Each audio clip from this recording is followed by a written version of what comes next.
Hello everyone, welcome to my new blog. তো আজকে আমি আমার বোন মিলে যাচ্ছিলাম আমার একটা দিদির বাড়িতে। তো ওই দেখো যার বাড়ি যাব সেই বাইরে থেকে আসে আর কি। আর চলো তাকে নিয়ে যাই তার বাড়িতে। তো ওর বাড়ি যাওয়ার আগে পরে একটা বিশাল পুকুর ও দুটো খুব সুন্দর মন্দির। তো পরে চেষ্টা করব ওই মন্দিরগুলোর কোনো ভিডিও শেয়ার করার। তো চলো ওর বাড়িতে যাওয়া যাক।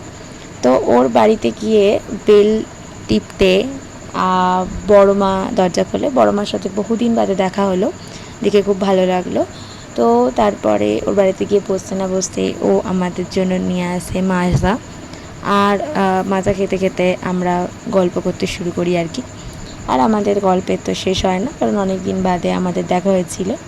তারপরে ওর উইন্ডোতে গিয়ে কি দেখ অনেকগুলো ইনডোর প্ল্যান্ট লাগিয়েছে। তো আমার তো প্ল্যান্ট খুবই ভালো লাগে। পরে ওর ফ্ল্যাটের ব্লগটা তোমাদের সাথে শেয়ার করব। তো তারপরে ও আমাদের জন্য আনে কিছু স্পেশাল মিষ্টি ও দই। আরে বোন বলে কথা আনবে না। তো এর মধ্যে একটা মিষ্টির নাম ছিল আবার খাবো, যেটা শুনে আমি আবার খুব অবাক হয়েছিলাম। তো তারপরে ওদের কমপ্লেক্সের ছাদে যাই এবং ছাদ থেকে দেখো বিকেলবেলা কি সুন্দর দেখতে লাগে, তাই না? ওর বাড়ির সামনের দিকটায় একটা বিশাল মাঠ থাকার জন্য ভীষণ সুন্দর হাওয়া হচ্ছিল ছাদে, এবং সেই বড় পুকুরটিও ছিল, যার জন্য খুব ঠান্ডা হাওয়া হচ্ছিল আর কি। তো দেখো কি বিশাল না ছাদটা। তো ওই দেখো ওপর থেকে দেখা যাচ্ছে ওই মন্দিরের চূড়াগুলো, যে মন্দিরের সামনে দিয়ে আমরা ঢুকলাম। আর ওই দেখো সেই ওই বিশাল পুকুরটা। আর ওই রাস্তা দিয়ে আর কি আমরা আসছিলাম। আর ওই দিকে দেখো একটা বিশাল মাঠ রয়েছে, এই মাঠটার কথাই বলছিলাম। তো তারপরে ছাদে গিয়েও আমরা একটু গল্প করি।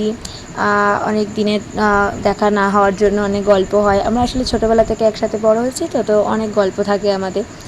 তো তারপরে ছাদ থেকে নেমে এসেই দেখিও আমাদের জন্য লেবুর শরবত করেছিল।